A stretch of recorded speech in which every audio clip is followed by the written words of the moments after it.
श्री स्वामी समर्थ. स्वामी भक्त हो. रोज रात्री झोपताना श्री स्वामी समर्थ महाराजांना ही प्रार्थना आपल्याला करायची आहे.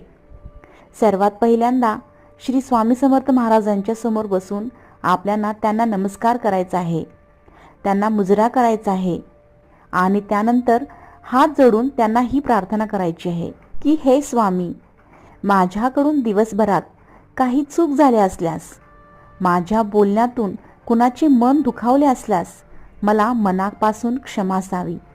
माझ्या हातून काही नकळत छोटे मोठे पाप झाले असल्यास मला मनापासून क्षमा करावी, अशी मनोभावे स्वामींना प्रार्थना करावी. हात जोडून त्यांना नमस्कार करावा आणि मग झोपी जावे. अशी प्रार्थना तुम्ही रोज करायची आहे. असे केल्याने काय होते, आपण जी चुका करत असतो त्याचे प्रमाण खूप मोठ्या प्रमाणात कमी व्हायला मदत होते. श्री स्वामी समर्थ.